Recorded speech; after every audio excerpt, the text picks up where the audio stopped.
Now we talk about in a glass slab how is the refraction occur. Very simple. It's a very simple thing. See, a glass slab is nothing but a rectangular piece of glass. Okay.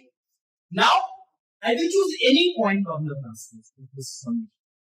At that point, I will draw normal. Okay.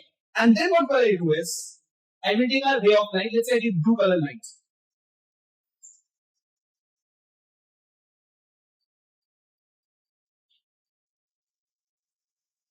And I call this now. As I go, the light is moving from rarer to denser because this is air, this is glass, and again straight. Okay. Now, so what will happen? The light will bend towards the normal. Okay. I'll call this angle as R1. I'll call this angle as R1. क्या देखिए, rarest denser में क्या light towards the normal bend किया I and R1. अभी यहाँ पे strike किया, फिर से नॉर्मल है, और variable is the surface bigger on, जहां पे आपको सरफेस दिखे नॉर्मल बनाना है.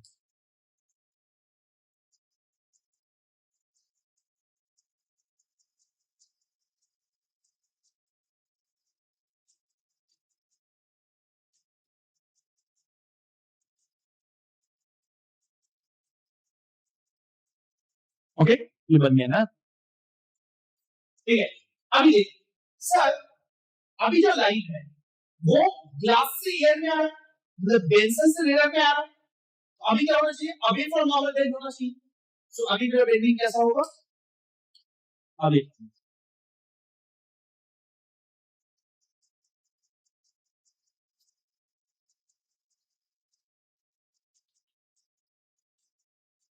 ठीक है ना. ये क्या बेसिक सा है, इसको समझने में ज्यादा बुद्धि नहीं लगना चाहिए. आपको जो भी हमने डिस्कस किया, सिंपल सा कॉन्सेप्ट है. एयर से ग्लास में गया, रेयर से डेंसर में गया, टुवर्ड्स द नॉर्मल बेंड किया, फिर डेंसर से फिर से रेयर में गया, अब एक और नॉर्मल बेंड. कॉन्सेप्ट क्या है? ही कॉन्सेप्ट क्या है ये कि सर अगर ये ग्लास स्लैब नहीं होता तो लाइट क्या करता? लाइट सीधा ऐसे निकल जाता, राइट? लाइट सीधा ऐसे निकल जाता. मतलब अगर मेरे पास कोई ग्लास स्लैब नहीं होता, ग्लास स्लैब को मैंने मैजिकली गायब कर दिया, तो मेरा लाइट रे सीधा निकल जाता. अभी आप ध्यान, ये जो ब्लैक डॉटेड लाइन है, दिस रिप्रेजेंट्स कि लाइट कैसे जाना चाहिए था, and the blue line represents कि लाइट कैसे जा रहा है. So the dotted line is the expected path. The blue line is the real path. Now ये दोनों लाइन हमेशा पैरेलल होना चाहिए. तो इनकेस अगर गलती से इतना सिंपल सा क्वेश्चन आपके एग्जाम में आता तो एक ही चीज के ऊपर का नंबर कटेगा. अगर किसी बच्चे ने ऐसा डायग्राम बनाना, पूरा जीरो लेना. क्यों? देखो ब्लू लाइन और ब्लैक लाइन पैरेलल है नहीं.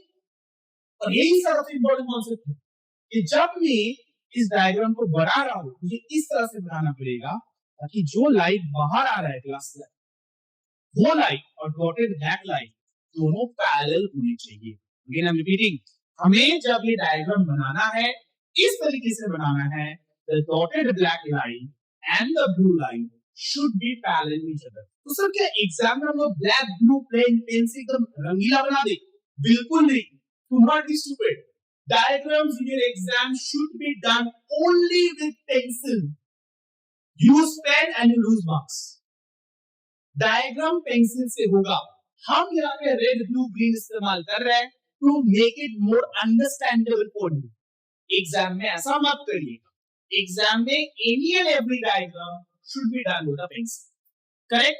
So remember when you are drawing the diagram, आपका dotted line and आपका, अच्छा dotted को dotted रखिएगा, डॉट को स्ट्रेट लाइन मत बना दीजिएगा. स्ट्रेट लाइन मतलब वो रियलिटी में एग्जिस्ट करता है और ये डॉटेड लाइन एग्जिस्ट नहीं करता. तो रिमेंबर ये डॉटेड लाइन और ये ब्लू लाइन दोनों पैरेलल होना चाहिए. एंड इन दोनों लाइन के बीच का जो गैप है, the perpendicular distance between these two lines, हम लोग एल कहते हैं। क्या कहते हैं? एल। जहां पे एल का फुल फॉर्म है lateral shift. Lateral shift, L का फुल फॉर्म है लैटरल शिफ्ट। ठीक है, एल का फुल फॉर्म है लैटरल शिफ्ट। ठीक है, नाउ लैटरल शिफ्ट एक फॉर्मूला होता है, बट अगेन ये अभी आप लोग के 10 लेवल में जरूरी नहीं है, एग्जाम में नहीं पूछा जाएगा, डोंट वरी अबाउट इट। 12 में ये पूछा जाता है, that is lateral shift equals to t sin i minus r by cos r। वो आपको भी नहीं पता, आपको बस ये नाम जानना है कि डॉटेड लाइन और ब्लू लाइन, इसके बीच का जो परपेंडिकुलर गैप है, रैंडम गैप नहीं, तेरा मेरा गैप नहीं, perpendicular gap, the perpendicular distance between the dotted line and the blue line is called lateral shift। इसका डेफिनेशन एग्जाम में आ सकता है। तो इससे क्या क्या क्वेश्चन आता है मैं बता देता हूं आप लोगों को। पहले इसका क्वेश्चन आ सकता है कि इसको डिफाइन दो, डिफाइन दो, और दूसरा आ सकता है इसके फैक्टर्स कौन सा है। ठीक है, तो लैटरल शिफ्ट से यही दो क्वेश्चन आता है। पहला, define what do you mean by lateral shift and state the factors on which it depends। So how do we define it? Again, existing students के पास notes में लिखा हुआ है, please go through it। नए बच्चों के लिए मैं रिपीट कर देता हूँ। Lateral shift is the perpendicular distance, remember कौन सा distance?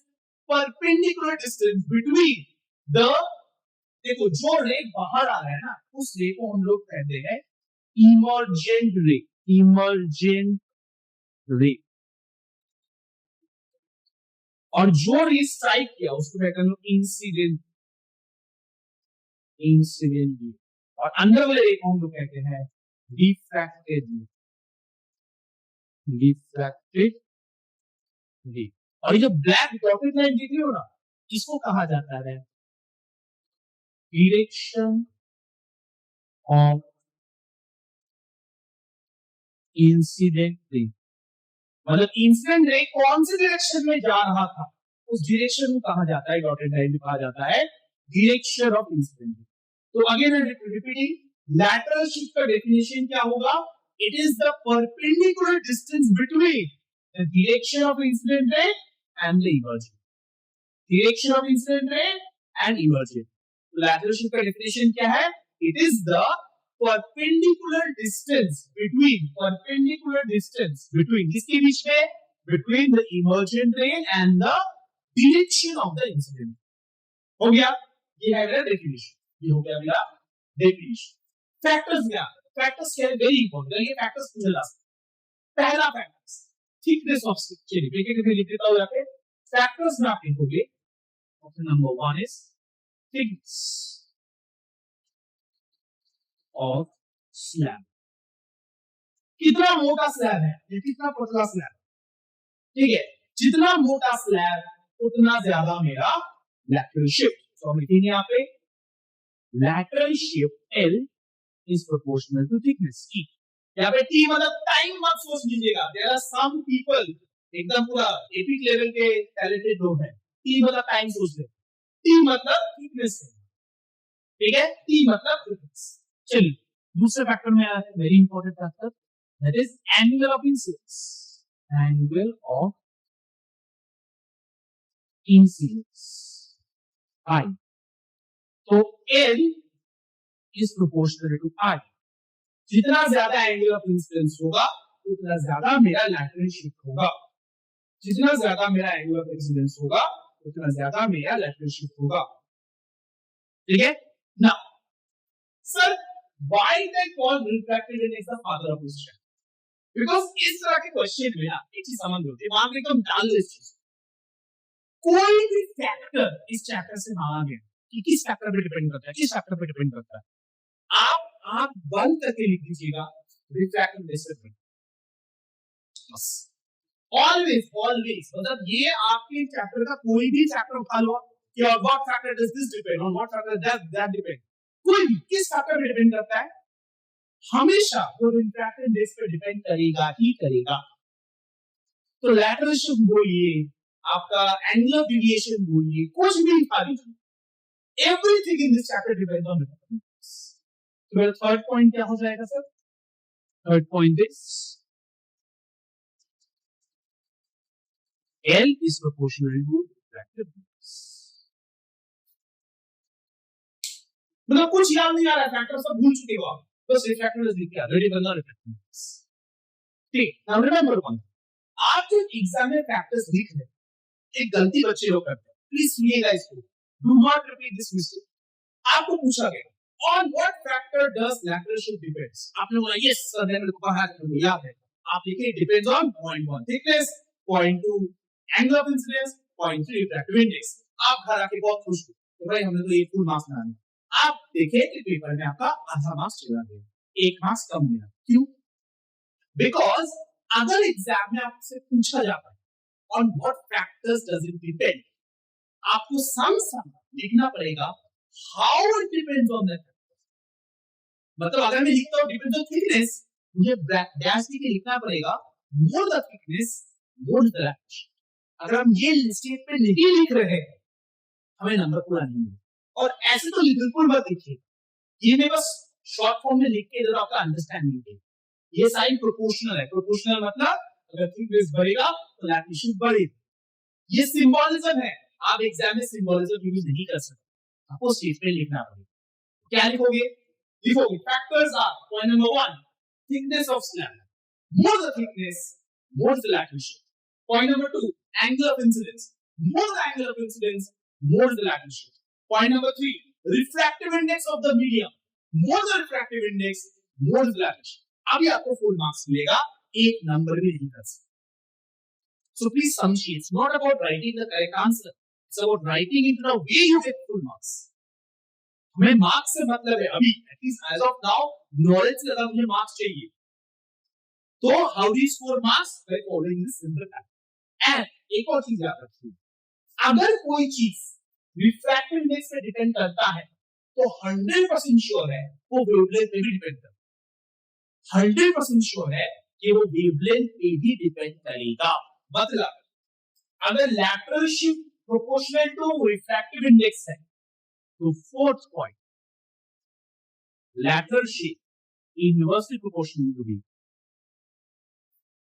ये होगा, ये दोनों एकदम एंटी पार्टीज है, एकदम एक दूसरे के कट्टर दुश्मन। अगर इससे प्रोपोर्शनल है उससे इनवर्सली होगा, मतलब अगर वेवलेंथ ज्यादा होगा तो लैटरल शिफ्ट कम होगा, अगर वेवलेंथ ज्यादा होगा तो लैटरल शिफ्ट कम होगा। Now let's understand this very clearly. Exam में ये क्वेश्चन है तो घुमा के दे सकता है। So there are two glass slab, one of thickness 10 cm, another thickness 15 cm, in which case will the lateral shift be more? अगर पता है इसका थिकनेस ज्यादा, उसका लैटरल शिफ्ट ज्यादा, जो 15 सेंटीमीटर वाला ग्लास स्लैब है उसमें रिफ्रैक्टिव इंडेक्स उसका ज्यादा लैटरल शिफ्ट होगा। नेक्स्ट क्वेश्चन आ सकता है, sir a glass slab is insulated with two colors of light, red and violet, in which case will the refractive index be more? ना आपको पता है सर, रेड लाइट का वेवलेंथ ज्यादा होता है और वेवलेंथ ज्यादा मतलब लैटरल शिफ्ट कम, तो रेड लाइट के लिए लैटरल शिफ्ट कम होगा, वाइट लाइट के लिए लैटरल शिफ्ट ज्यादा होगा। See these are conceptual questions, direct question नहीं, लेकिन ये कॉन्सेप्ट क्लियर होगा तभी वो आंसर कर। तो रेड का वेवलेंथ ज्यादा है, लैटरल शिफ्ट कम है, वायलेट का वेवलेंथ कम है, लैटरल शिफ्ट ज्यादा है। इसका सिंपल मतलब, अगर फैलाने के बारे में बात आ जाए तो वायलेट बहुत ज्यादा फैल जाता है, रेड हमेशा कम फैलता है। शिफ्ट ज्यादा रेड का वायलेट का होता है, शिफ्ट हमेशा कम रेड का। तो always remember this in this chapter कि रेड का शिफ्ट, रेड का डिविएशन हमेशा कम होगा, वायलेट का शिफ्ट, वायलेट का डिविएशन हमेशा कम होगा। तो this is the entire concept of glass slab. Now sir, preserve, if I tell you how does it look like, most of you will tell me, so it's a triangle. Is it right? No. Is it wrong? No. It's just a view. Actually, अगर prism देखोगे, prism कुछ ऐसा है. It's like a tent, right? I don't know if you've seen it real or not, but ये एक surface होता है. बिल्कुल वैसा सर्फेस उस साइड में भी होता है। और हम लोग नॉर्मली सामने से देखते हैं, इसलिए हम लोग सामने से देखते हैं, इसलिए वो ट्रायंगल, हम लोग सामने से देखते हैं इसलिए ट्रायंगल, बट एक्चुअली उसका शेप है, राइट। तो हमें क्या जानना है सर, हमें ये जानना है कि लाइट एक्चुअली आके किस सर्फेस पे, so whatever light falls it doesn't fall here, it falls on this surface। तो ये समझना जरूरी है, बिकॉज़ आप लोग जो डायग्राम बनाते हो ना, आप लोग ऐसे बनाते हो, ऐसे कोई यहाँ पे लाइट, अरे यहाँ पे नहीं गिरा, ये सरफेस पे गिरा, आप सामने से देख लो इससे ऐसा लग रहा है, ठीक है। Remember it doesn't fall on this side, it falls on this surface. यहाँ पे जो सरफेस है वो मैं ऐसा सरफेस बना दूं, सरफेस पे गिरा, ओके। सो ये था हमारा बेसिक इंट्रोडक्टरी कॉन्सेप्ट कि light actually falls on this particular surface. Now because हम लोग प्रिज्म को सामने से देखते हैं, फ्रंट व्यू लेते हैं, तो इसीलिए हम लोग प्रिज्म को हमेशा ट्रायंगल शेप में, right, because we normally take the front view, इसलिए प्रिज्म हमारे लिए ट्रायंगल शेप का। तो इसमें दो चीजें आपको जाननी है, पहला सर इसे हम लोग कहते हैं base of the prism, base, right, और इस एंगल को हम लोग कहते हैं E, that is angle of prism, angle of prism, ठीक है, base of prism, angle of prism, बस ये दो टर्म्स आपको जानना है, आपको जानने का जरूरत नहीं, ठीक है। ये है रिफ्रैक्टिंग सरफेस जहां पर लाइट गिरेगा, बेस, एंगल ऑफ प्रिज्म, इतना आपको जानना है ना। कमिंग टू सर, हम लोग एक लाइट लेते हैं, now कौन सी लाइट लेते हैं सर, एज ऑफ नाउ मैं मोनोक्रोमैटिक लाइट चुन रहा हूं, मोनोक्रोमैटिक मतलब single colour, red, blue, green, ऐसा, नॉट व्हाइट। तो सर मैंने लाइट को ऐसे लिया, ठीक है ना। अगर ये प्रिज्म नहीं होता तो लाइट ऐसे स्ट्रेट निकल जाता है, करेक्ट, लेकिन जब प्रिज्म तो है और प्रिज्म से डेंसर है, ग्लास से बना हुआ डेंसर है, तो सर इमीडिएटली, मैंने आपको पहले भी कहा था बहुत बार कि जहां पे आपने लाइट हिट करता है वहां पे हमें बनाना पड़ेगा नॉर्मल ना। कुछ बच्चे लोग मिस्टेक क्या करते हैं, नॉर्मल ऐसे गलत, नॉर्मल का मतलब है सरफेस के साथ 90 डिग्री बनाना चाहिए, नॉर्मल का मतलब ही है सरफेस के साथ 90 डिग्री होना चाहिए, इसलिए हम लोग ऐसे बनाएंगे, देखो अभी दिख रहा है ना 90 बना। So do not make a mistake when you write the diagram. Do not make any random line and call it a normal. Normal अगर बनेगा तो सरफेस, यह है मेरा सरफेस, इसके साथ परपेंडिकुलर होना चाहिए, ठीक है ना। अभी मुझे क्या पता है सर कि अगर रेयर से डेंसर में जा, ये तो डेंसर मीडियम है, तो टुवर्ड्स द नॉर्मल बेंड करेंगे। इसको सिंपल तरीके से कैसे याद रखें, जैसे ही लाइट प्रिज्म में घुसेगा, गाइस ये ध्यान में रखिए, जैसे ही लाइट प्रिज्म में घुसेगा उसका टेंडेंसी होगा कि भाई ये बेस की तरफ जाए, बेस की तरफ, ठीक है, एकदम सिंपल सा लॉजिक है। लाइट जैसे ही प्रिज्म में एंटर करता है, लाइट का कॉन्सेप्ट माइंड में क्या चलेगा, लाइट बोलेगा भैया हमको जाना है बेस, ठीक है। अभी आप में से कुछ लोग हैं बोलोगे सर सर बुक में ना स्ट्रेट लाइन बनाया है, आपने स्ट्रेट नहीं बनाया, कारण स्ट्रेट लाइन हमेशा नहीं, अगर आप हमेशा स्ट्रेट बना दोगे तो वहां पे गलती हो सकती है। So you don't make a straight line, you always make a line that is bending towards the base, you always make a line bending towards the base। फिर से वहां पे स्ट्राइक किया तो वहां पे फिर से नॉर्मल बनाना पड़ेगा, जहां पे हिट करता है वहां पे नॉर्मल बनता है मेरा। अगले नॉर्मल बनाने का तरीका क्या होगा, सरफेस के साथ परपेंडिकुलर, ठीक है, राइट। अच्छा अभी जब लाइन निकलेगा सेम टेंडेंसी सर मुझे बेस की तरफ चलना, तो एक बार लाइट प्रिज्म में घुस गया तब लाइट के दिमाग में एक ही चीज चलता है, बेस बेस बेस, मुझे बेस चाहिए, ठीक है। तो सर हम लोग इसको राइट, तो हमने क्या देखा सर कि as the light enters the prism its tendency is to move towards the base. तो पहले लाइट गिरा, अगर प्रिज्म नहीं होता तो स्ट्रेट निकल जाता, डॉटेड बनाया नहीं, लेकिन प्रिज्म है इसलिए वो बेंड किया किस तरह, बेस की तरफ, और बेंड किया और बेस, इतने डायग्राम बन गया, डायग्राम स्टार्ट। अभी मुझे एंगल्स को मार्क करना है, कैसे मार्क करेंगे, कैसे मार्क करेंगे एंगल्स को, ये देखिए how we mark the angles, ये हो गया मेरा एंगल ऑफ इंसिडेंस, ठीक है। फिर नॉर्मल के साथ जो एंगल बने, R1, ठीक है।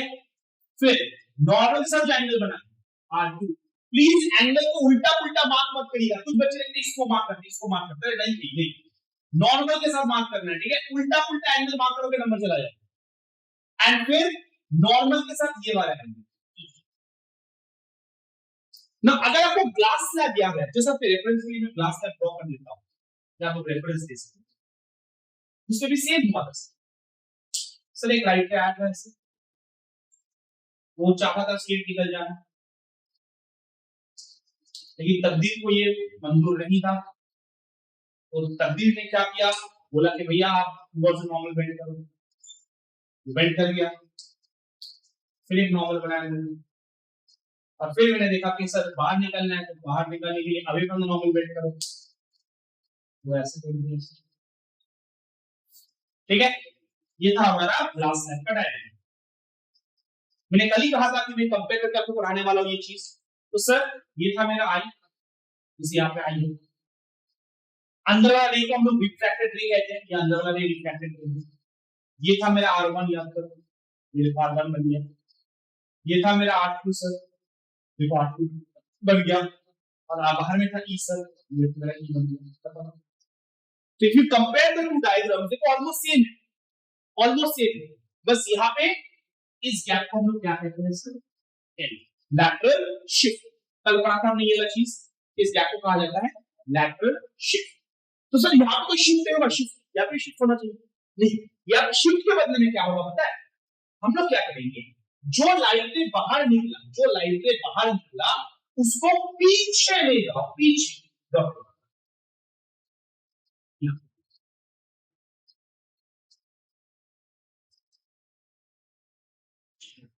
ठीक है। तो देखो इंटरेस्टिंग चीज, जो लाइट गिर रहा था वो अगर आगे जाता और जो लाइट निकला वो अगर पीछे जाता, तो सर दोनों आके एक जगह पे धक्का मुक्की खा जाता, वहां पे बनता मेरा आधा डिविएशन। तो ग्लास स्लैब में लैटरल डिस्प्लेसमेंट होता है, वही चीज प्रिज्म में डिविएशन होता है। यहाँ पे एल का मतलब है लैटरल डिस्प्लेसमेंट या फिर शिफ्ट, कभी कभी शिफ्ट भी कहा जाता है, लैटरल शिफ्ट। यहां पे डिविएशन या फिर angle of deviation, angle of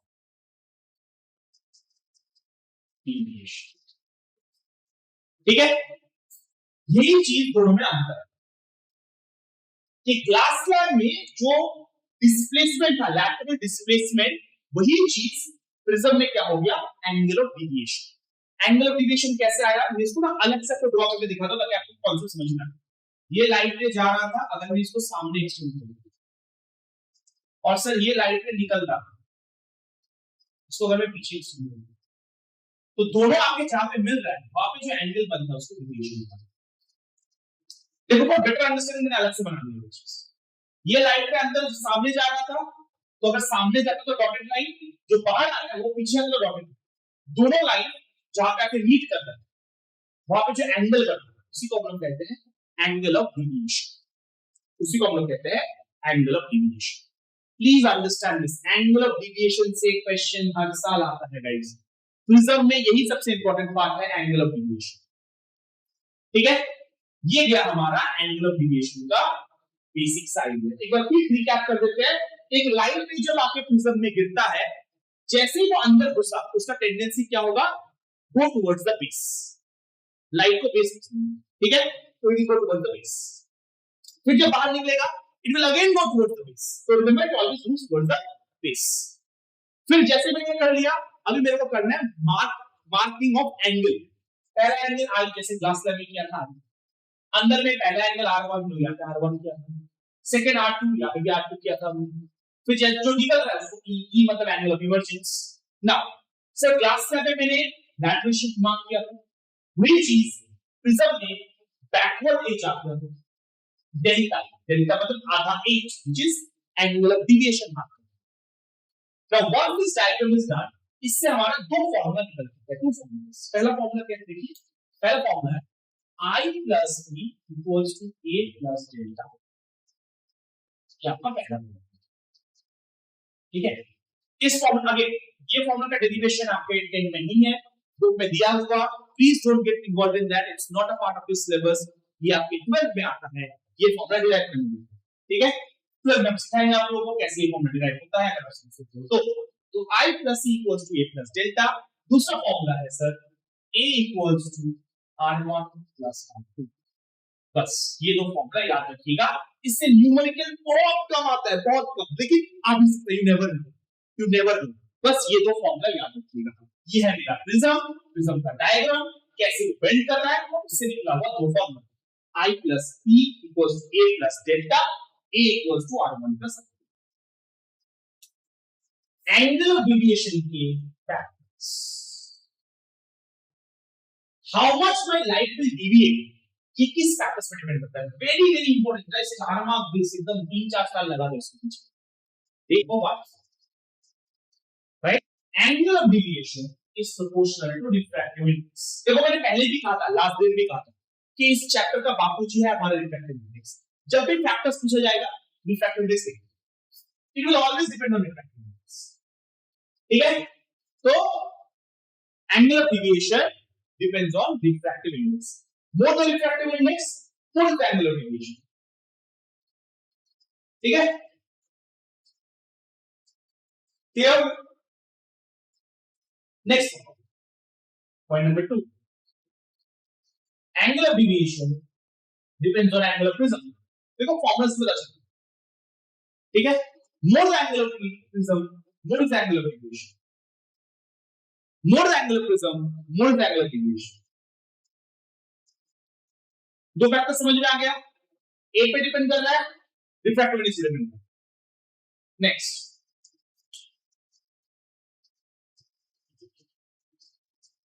angle of deviation inversely proportional to gravity, angle of deviation inversely proportional to gravity, ठीक है। एंड इन सब में से सबसे इंपॉर्टेंट पॉइंट जो मैं आखिरी में इसलिए लिख रहा हूं, सबसे important point number 4, angle of deviation depends on angle of incidence. इसको लेके हम हर एक को लेकर अलग से बात करेंगे, मैंने बस प्रैक्टिस लिख दिया, पहले समराइज कर दिया, I will talk about each and every one of this. तो क्या कहा मैंने, angle of deviation depends on refractive index, angle of deviation depends on angle of prism, angle of deviation depends on the wavelength, and angle of deviation depends on the angle of incidence. एक एक करके बात करें, एक एक करके बात देखिए। सर मान लो मेरे पास दो प्रिज्म, प्रिज्म 1 एंड प्रिज्म 2, ठीक है। नाउ इस प्रिज्म का रिफ्रैक्टिव इंडेक्स है mu1, इसका refractive index 2। Again by refractive index I mean to से प्रिज्म किस मटेरियल से बना है। अगर mu1 is less and mu2 is more, मतलब सेकंड वाले प्रिज्म का रिफ्रैक्टिव इंडेक्स बहुत ज्यादा है, फर्स्ट वाले का रिफ्रैक्टिव इंडेक्स कम है, प्रिज्म का मैं बता रहा हूं, प्रिज्म। तो देखा गया है इसमें डिविएशन कम होगा, इसमें डिविएशन, मतलब इसमें लाइट कम बेंड करेगा, इसमें लाइट ज्यादा बेंड। तो पहला पॉइंट है समझ में आया, by refractive index I mean material of prism. Prism कौन से मटेरियल से बना हुआ है, कैसे मटेरियल से बना हुआ है, जिस मटेरियल से बना होता है अगर उसका रिफ्रैक्टिव इंडेक्स ज्यादा हुआ तो ज्यादा बेंड करेगा, डिविएशन ज्यादा होगा। अगर उस मटेरियल का रिफ्रैक्टिव इंडेक्स कम है तो कम बेंड करेगा, डिविएशन कम। So when I say refractive index I mean to say the material of the prism, prism कौन से मटेरियल से बना हुआ। Next point, angle of prism. Sir ये 20 डिग्री वाला प्रिज्म है, सेम मटेरियल से बना हुआ, sir same material same angle, 20 degree वाला, बताओ डिविएशन कहां पे ज्यादा है, ऑटोमेटिकली सर ये एंगल ज्यादा है तो इसका डिविएशन ज्यादा होगा, ये एंगल कम है इसका डिविएशन कम होगा। तो एंगल ऑफ प्रिज्म जितना ज्यादा होता है डिविएशन उतना ज्यादा होता है, ठीक है। Hopefully these 2 points are clear। Third point है, third point sir wavelength.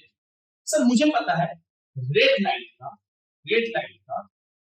Wavelength ज्यादा है, ब्लू लाइट का वेवलेंथ कम है। तो सर अगर मैं एक प्रिज्म लेता हूं, ठीक है, एक और प्रिज्म लेता हूं, ये किसी में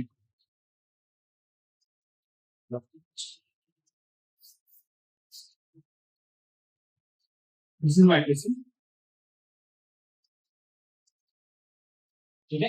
नाउ ये जो लाइट आया है ना, इस लाइट में रेड और ब्लू दोनों मिक्स, तो हम क्या लिखेंगे पता है, हम लोग ऐसे ब्लू लाइट ऐसे बेंड करेगा, ऐसे लिखेंगे, और जो रेड लाइट है वो ऐसे बेंड करेगा, ऐसे बेंड। तो देखो मेरे पास रेड कलर का पेन तो नहीं है, मैं ब्लैक से मार्क कर रहा हूं, बट ये है मेरा रेड,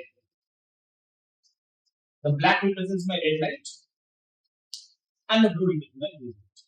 क्या समझ में आया बताइए, दोनों में से ज्यादा बेंड कौन किया, रेड और ब्लू में से ज्यादा बेंड कौन किया, गाइस ब्लू, राइट? क्यों? बिकॉज़ ब्लू का वेवलेंथ कम है, और मैंने क्या बोला, वेवलेंथ कम होगा तो बेंड ज्यादा करेगा। तो देखो ये कौन सा लाइट है सर, ये ब्लू एंड रेड का मिक्सचर, दोनों को हिट किया, जैसे हिट किया दोनों ने बेंड किया, लेकिन दोनों इक्वली बेंड नहीं किया, एक ज्यादा बेंड किया, एक कम बेंड किया। ज्यादा कौन बेंड किया, जिसका वेवलेंथ कम, कम बेंड कौन किया, जिसका वेवलेंथ ज्यादा। तो रेड का वेवलेंथ ज्यादा है, वो कम बेंड बेंड करेगा लेकिन कम करेगा। ब्लू का वेवलेंथ बहुत ही कम है, इसलिए वो ज्यादा बेंड करेगा। तो इसीलिए वेवलेंथ अगर कम होगा, डिविएशन ज्यादा, उल्टा अगर वेवलेंथ ज्यादा होगा तो डिविएशन कम होगा। रेड का ज्यादा है इसलिए डिविएशन कम, इसका कम है वेवलेंथ, डिविएशन ज्यादा। क्या ये वाला पार्ट समझना है सभी को? चलो now, so sir last concept is how does the deviation depends on r? Now very simple, वाला क्वेश्चन है sir, initially if the angle of incidence increases, what I am saying, angle of incidence increases, but 10, 15, 20, 25, but deviation decreases. This concept को समझो अच्छे से everyone, pay very careful attention. Initially क्या हुआ sir, angle of incidence बढ़ रहा है, angle of deviation, right? So I'll make a chart for you as well. 10 degree, 20 degree, 25 degree, 30 degree, yes. ठीक है? तो ये है angle of incidence. Deviation का क्या हो रहा है सर? Deviation मान लो पहले था 20 degree, फिर हो गया सर 18 degree, फिर हो गया सर 15 degree, फिर हो गया sir 9 degree. So you can see angle of incidence increase, angle of deviation decrease. Now after this, let's say 32 degree, 70. Now 35 degree, 8. अरे सर क्या होगा सर, इंक्रीज हुआ ये डिक्रीज हुआ, अच्छा समझ में आ रहा, लेकिन इसके बाद क्या हो रहा है, ये इंक्रीज हो रहा है, ये भी इंक्रीज होने लगा है। That means understand this very carefully, I was increasing, delta was decreasing, करते करते एक वैल्यू ऐसा आया इसके नीचे नहीं जा सकता, डिविएशन 7 डिग्री से कम नहीं हो सकता। उसके बाद क्या होगा, उसके बाद अगर मैं एंगल ऑफ इंसिडेंस को बढ़ाऊंगा तो ये भी बढ़ने लगेगा।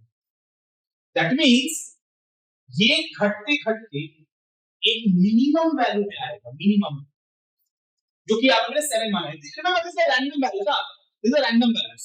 तो सर मैंने मान मेरा एंगल ऑफ इंसिडेंस बढ़ रहा है, तब डिविएशन घट रहा है ऐसे, और नीचे नहीं जा सकता। अभी क्या होगा, ये बढ़ेगा तो ये भी बढ़ने लगेगा। Are you getting my point? Look at my hand. Very simple to understand. Sir, angle of incidence, this hand, angle of incidence बढ़ रहा है, डिविएशन घटता है, घटता है, घटता है। बस ये हो गया। इसके बाद और नीचे नहीं जा सकता डिविएशन। अभी क्या करेगा, एंगुलर इंसिडेंस बढ़ेगा, एंगुलर डिविएशन भी बढ़ेगा। क्या ये कॉन्सेप्ट सबको समझ में आ रहा है? Very simple. इंसिडेंस बढ़ा, डिविएशन घटा, घटते घटते एक मिनिमम वैल्यू हो जाएगा, मिनिमम वैल्यू 7 डिग्री मान लो, उसके नीचे 6 नहीं हो सकता, it can not go to 6। अभी क्या होगा, अभी अगर मैं एंगुलर इंसिडेंस को बढ़ा, एंगुलर इंसिडेंस को बढ़ाता हूं, एंगुलर डिविएशन भी बढ़ेगी। ये है मेरा पूरा concept. Very very important, star mark this, very very important.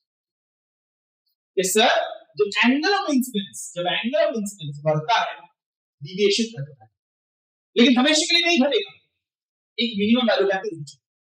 उसके बाद अगर मैं एंगल ऑफ इंसिडेंस को फिर से बढ़ाता हूं तो डिविएशन बढ़ने लगेगा। तो इसी चीज अगर मैं ग्राफ पे रिप्रेजेंट करना चाहूं, सेम थिंग मैं ग्राफिकली लिखना चाहिए। ये अगर same thing I want to represent the graph, तो कैसे बनेगा ग्राफ देखिए।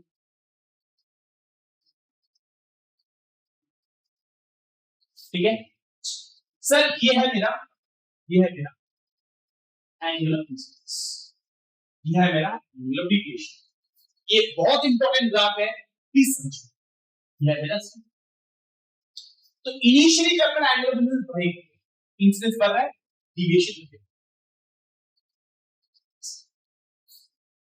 देखो इंसिडेंस बढ़ रहा है, डिविएशन घट रहा है। यहां पे आके सर मिनिमम, इसके नीचे नहीं कर सकता। इसके बाद क्या होगा, ऊपर चलेगा, राइट।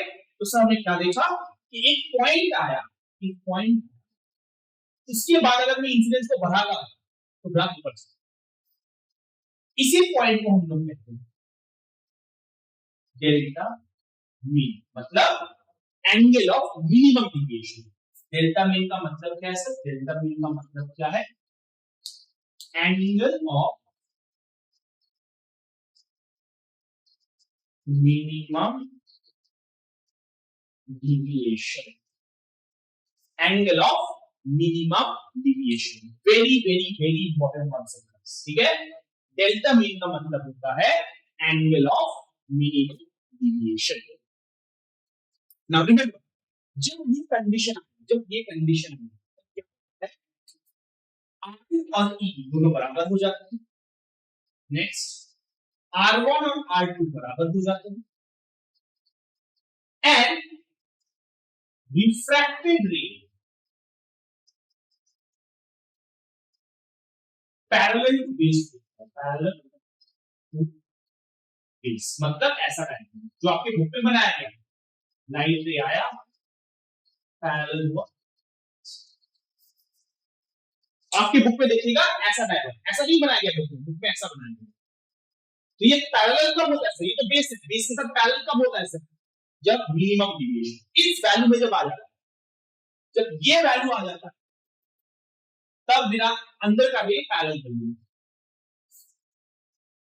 आई का वैल्यू के बराबर होता है, R1 का वैल्यू R2 के बराबर, आई और E बराबर हो जाता है, R1 R2 बराबर होता है। तो ये जो मिनिमम डिविएशन है, ये बहुत ही इंपॉर्टेंट कॉन्सेप्ट है, समझिए। ये मैंने कॉन्सेप्ट समझाया, उसका ग्राफ मैंने आपको दिखाया, और ग्राफ में ये जो पॉइंट मैंने मार्क किया, उसमें उस टाइम जब ये पोजीशन में आता है, तब मेरा आई और ई बराबर हो जाता है, R1 R2 बराबर हो जाता है, और अंदर का जो रे है वो बेस के साथ पैरेलल होता है। This is the fourth factor, that is angle of incidence. Very important, guys. Very very important. Okay, so once we are clear with the idea कि minimum deviation में condition क्या दिखता है हमें, I और E बराबर हो जाता है, R1 R2 बराबर हो जाता है, refracted ray parallel to base, refracted ray parallel to base। तो फॉर्मूला में क्या बदलाव आता है सर? देखो, I plus E की जगह I plus I लिख देंगे, R1 plus R2 की जगह R1 plus R1 लिख देंगे, तो ये फॉर्मूला बन जाएगा 2I plus I is 2I, एक की जगह पे लिख देंगे 2R1, फिर हम निकाल लेंगे delta minimum equals to 2I minus। Having said this, मैंने कहा था एक क्वेश्चन यहां से आता है जो आपको थोड़ा सा जानना चाहिए। पूरा दिखा देते। It's a graph based question, ये एग्जाम में आने के चांसेस है, या इस तरह का क्वेश्चन आने के चांसेस है। क्या बोला जा रहा है इससे देखिए, ठीक है, ऐसा एक ग्राफ लीजिए, फिर आपको ऐसा ग्राफ लीजिए,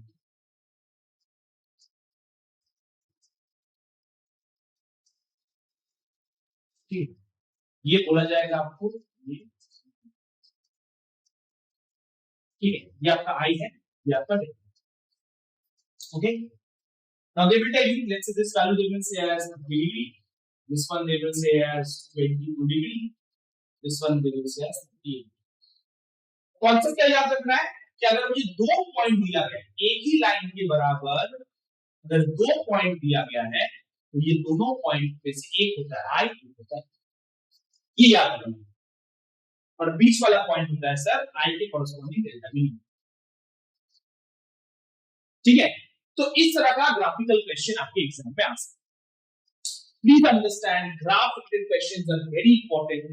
ऐसा क्वेश्चन पिछले 2 साल से सैंपल पेपर में आ रहा है बहुत ज्यादा, जो स्पेसिमेन पेपर होता है ना उसमें इस तरह के क्वेश्चन दिए जाते हैं, तो इट कैन हैपन कि इस बार बोर्ड में भी ऐसा क्वेश्चन आए, तो प्लीज ये ग्राफिकल क्वेश्चन को समझ लीजिए, ज्यादा कुछ नहीं समझना है, I am not saying this बहुत बहुत कुछ कठिन है, सिंपल सा चीज दैट इज कि सर अगर मेरे पास एक ग्राफ है, अगर ऐसा ग्राफ है, ऐसा लाइन है, ये लाइन बराबर होता है आई, ये लाइन बराबर होता है, और ये होता है मेरा डेल्टा। लेकिन डेल्टा मिनिमम क्या होता है सर, ये लाइन जो होता है उसके बराबर ये होता है डेल्टा। अभी आप देख लो, आपको ए निकालने बोला गया है, आपको आर की मदद से डेल्टा मिनिमम निकालने बोला गया, जो भी निकालने बोला जाएगा उसको आप निकालो, राइट। बस रिमेंबर ये दो लाइन में से एक होता है, दैट्स इट, ये याद रखना। इसी के साथ हमारा प्रिज्म का अंडरस्टैंडिंग हो रहा है, we are done with the prism.